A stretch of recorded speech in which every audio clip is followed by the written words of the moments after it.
Hey guys, welcome back to my channel. In this video, so I filmed this video a couple of times and I've never quite said what I've wanted to say, so I've come back to do it for a third time and the final time because I would like to upload this before Summerween, which starts in 2 days, so hopefully, fingers crossed. This is a video, basically just a quick one telling you where I've been, but I didn't want to come across like pompous, like everyone was like, where has she been?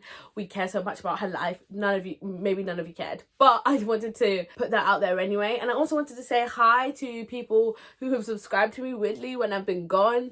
Hi, thank you for subscribing, and I hope you enjoy all of the things that are to come, and also what I plan to do in the future coming up, because things have changed around here. So first things first, where I've been. Lots of things have happened, and it was just a case of YouTube was the first thing to go, and not only just YouTube but reading as well. You know, we all have lots of different balls of things that we have to juggle in life, one of which being friendships, one of those things being work, one of those things being friends, I said friendship already, family, etc, etc. You know, hobbies is one of them. Oh, in fact, hobbies can be split into different smaller balls. Sometimes we have to put a ball down or drop a ball in order to maintain some of the others. And unfortunately for me, I had to put booktube down and also kind of reading down in order for me to successfully juggle the others. And I feel like I have. So when I've been gone, I didn't like go in a horrible way, but I've had a good time, you know, in terms of friendships, in terms of family, in terms of work. Fingers crossed, I've got a new job. I've been offered a new job, but you know, it hasn't fully come to fruition yet. Not only is that like positive news, but it's also good because it's, you know, more into a career that I want to get into, as well as just like a job, if that makes sense. So that makes me happy. As well as that, I've redone my room. As you can see from the background, it's still not perfect, as in my freaking frame is even crooked. But like, you know, I've redone my room. I'm feeling a lot happier with the space that I'm in at the moment. Also, I've been away. I've gone to America. I went to New York and New Jersey. That was amazing. I had a fantastic time. Again, as I said, personally for me, I think I've been a great family member at the moment. I've spent so much time with family. I've gone to theatre shows. I've gone to the cinema. No, I haven't actually gone to the cinema. Cinema is a hobby of mine that was also kind of dropped. I've barely gone to the cinema, but I don't know, I've gone and I've done things and I've been out, okay? But unfortunately, my reading has suffered, which I guess is a good time for me to also get off of YouTube.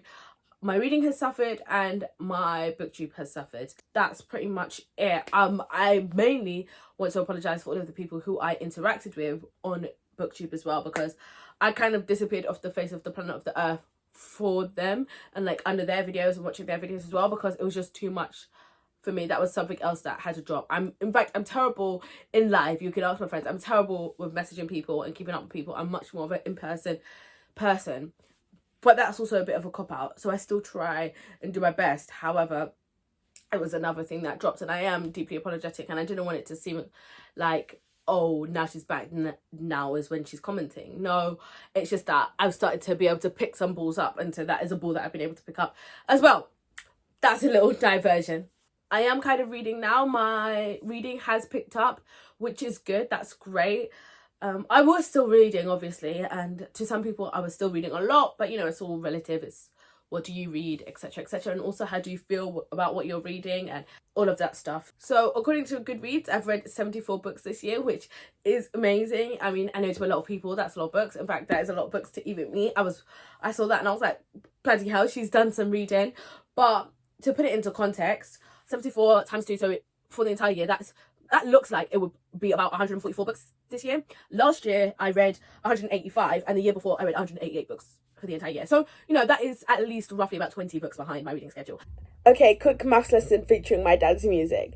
For some reason, I changed 74 books into 72. No. So that means I'm technically on track to read 148 books this entire year. That means that I am roughly 40 books behind the 180 or so books from the past 2 years. But that is taking into account the whole year. So at this point, if I was aiming for that goal, I would be roughly 20 books behind, which is where the 20 comes from. I didn't explain it, but that's the maths. Hopefully you understand and I understand, because can you believe I was a maths person?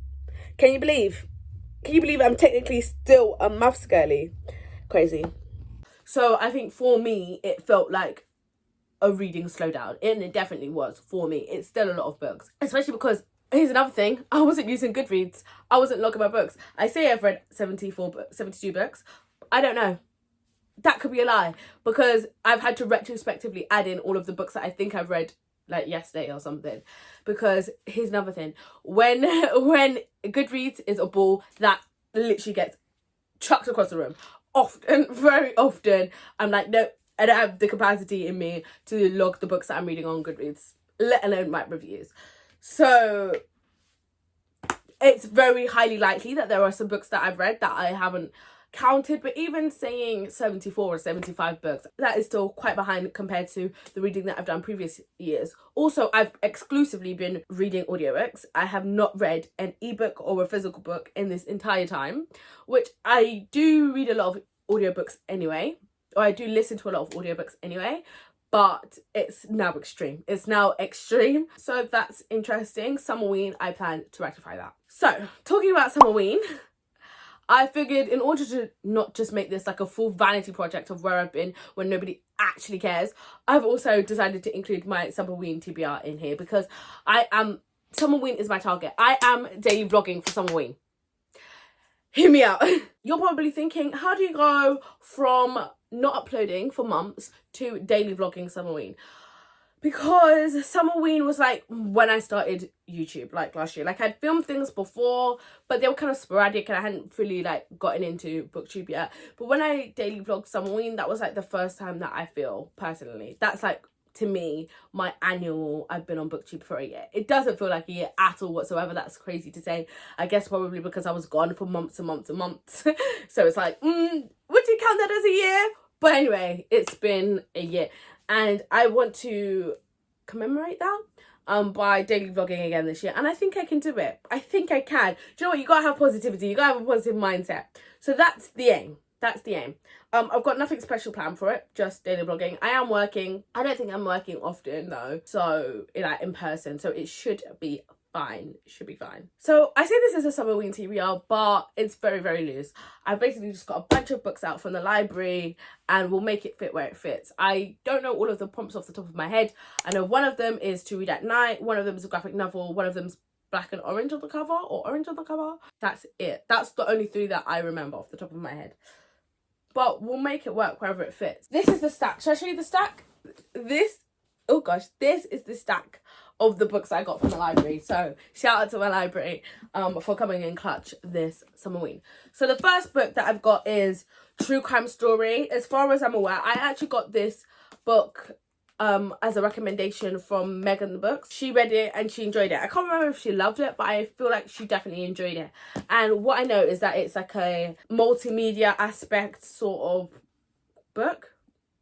I don't know. I think it's like kind of thrillery, kind of mystery, but it's multimedia. And I'm excited for it. I do have the Janice Hallett, which she kind of feels like the frontier or the queen of this like multimedia crime type of book. However, I don't know. There's just something about it. I think that one's slightly slower. And here's the thing. Since I've been gone, what I've been reading in order to get me back into reading has been crime, just solid crime books. And like not even really mysteries, because the mysteries are a bit slow. Just like crime, thrillery crime, right? Not thrillers, because that kind of is, well, I guess, yeah, you could cast them as thrillers, but not like domestic thrillers or psychological thrillers or those kind of, like more crime books, like more serial killer books, more romantic suspense, more, I guess, some mysteries, more procedurals, more legal thrillers. You know, that's why I say crime as opposed to thrillers, because when I say thrillers, anyway.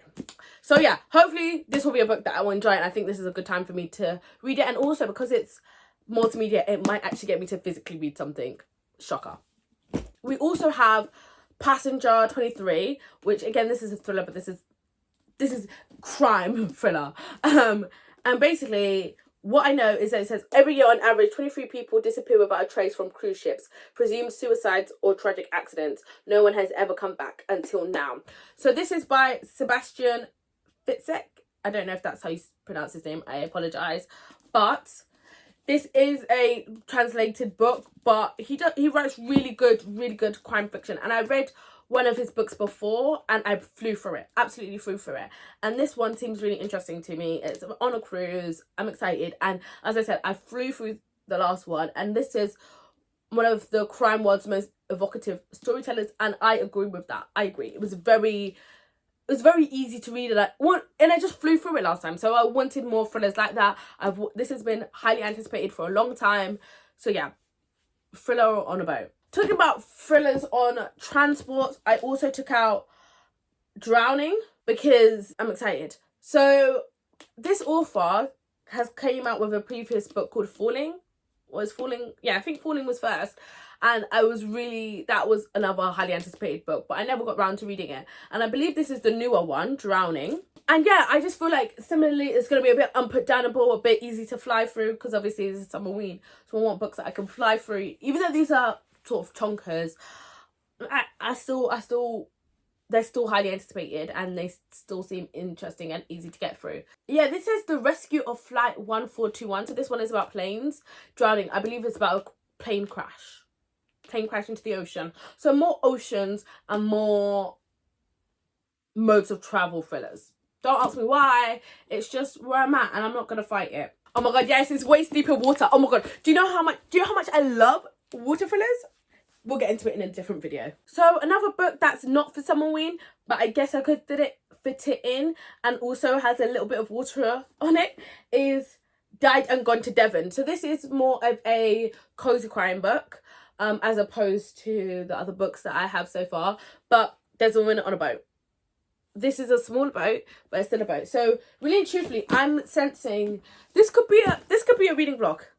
This could be a dedicated reading vlog of reading watery thrillers, but I won't, because I'm planning to read them for Summerween, although I don't know if I actually can read them for Summerween. So either way, if I'm reading these for Summerween, or these three are going to be in a separate dedicated thriller vlog. Yeah, this one, I don't actually even know what it's about. I just know that it's set in 1959 in Devon, which is coastal area in the UK, and there's a body discovered in a lighthouse. Someone has to investigate. Oh, it's a reporter turned sleuth. So I don't think this is the first book, to be honest with you. As I said, I just saw it in the library and I picked it up. I actually don't care. I'm gonna be honest, I don't care if it's not the first one. Usually I do, but this one I don't. So I'm just looking forward to it. And you know, I'm trying to read for my annual challenges. I'm trying to read things that are historicals. So when I saw it was 1959, I was like, yeah, go for it. For the prompt of graphic novels, I took out two books. I took out Pumpkinheads, which also has a lot of orange on the cover. And yeah, this is just a graphic novel about two kids who have to work at a pumpkin patch. Yeah, it's about two kids who work at a pumpkin patch every year, and I think this is their last year at the pumpkin patch, and then they fall in love. I've basically read it. I haven't, but I've watched a lot of people review it.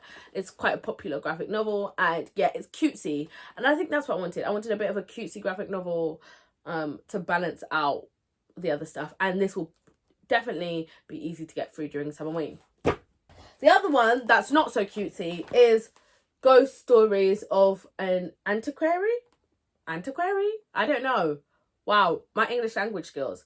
But it says a graphic collection of short stories by M.R. James. Basically, I'm really into ghosts at the moment. Don't know why, I couldn't tell you, but I'm really into ghosts at the moment. Okay, I read a ghosty middle grade book and I loved it. I'm probably going to be reading the sequel during Summerween of the ghosty middle grade. So I thought, why not? And then I have two more, and talking about middle grades, these are both YA. First of which is Harrow Lake, which has orange in the cover. What I know about this, when this came out, I heard someone talking about it and I wanted to read it then, and I wanted to read it ever since, and I haven't been able to get my hands on it. Well, I have been, but I've never read it. So I'm excited to get it now. I don't know if I'm going to be able to read this physically, but I've got it here just in case. And what I know about this is that this is something to do with a filming show, a TV show, and a body. Yes, it says Lola knows all about Harrow Lake. Her famous father directed Nightjar, the cult horror movie that was filmed there She knows about the caves beneath the fairground, blah, blah, blah, blah, blah, blah, blah. She finds herself in Harrow Lake and she searches for something. So, yeah, basically, her father was a movie man. He filmed a movie man at Harrow Lake and now she's back. I'm excited. Lastly, and the biggest, like, wow, thank you, ma'am, for all of you who watched my Summerween last year, is The Woods Are Always Watching by Stephanie Perkins. Now, it was a bit of a trip last year. I fell in love with There's Someone Inside Your House by Stephanie Perkins unexpectedly. It was the prompt of Read It in the Dark and I absolutely flew through it. I loved it. It was amazing. 5 stars, 5 stars, 5 stars. Now, is it like... Here's the thing. Is it like the world's best book ever? Absolutely not. But did I enjoy it? Absolutely loved it. So, that's what we've got here. It's upside down. That's what we've got here. We've got her other YA thriller. She's only got 2, which is upsetting. But anyway. And this one focuses more on friendship. So that's what I know. It's about these 2 girls, I believe. And they are friends. And somehow they go into the woods. And there's something in the woods. Yeah, a gut-wrenching novel about friendship, survival, and negotiating unmarked paths, even as evil watches from the shadows. I'm a fan. It's very short. As I said, I'm also going to read this for the In the Dark prompt this year. Because of the symmetry and the circular nature of life, I have to. And hopefully I give it 5 stars as well. So yeah, those are all of the physical books I have to read Summerween. Obviously, as I said, I haven't read anything in physical or in ebook in months. So don't hold me to reading any of those. Yeah, I mean, except for graphic novels. I've read a couple of graphic novels. As well as that, I've also got lots of audio options. And I do have some ebook options, but mainly lots of audiobooks that will fit the prompts. So yeah, that's it from me today. I hope you enjoyed this video. It was a bit of a mishmash of life, but yeah, I hope you appreciate it, and thank you guys for sticking with me, or welcome, and I'll see you T-minus a couple days for Summerween. Who's excited? Also, although in the UK for some reason the weather's had a downturn. This time last year it was friggin' baking, I remember, because I was actually sweating through all my videos, and not only that, it was really hot last week. So hopefully the weather picks up by Summerween, okay? Because emphasis on summer. But yeah, this is the stack of books from the library. It's a good stack. I'm thinking though, I think I've decided that the 3 water books will be a separate vlog, okay? But yeah, looking forward to seeing that. Thank you guys so much. Bye. Peace and love. Peace and loves.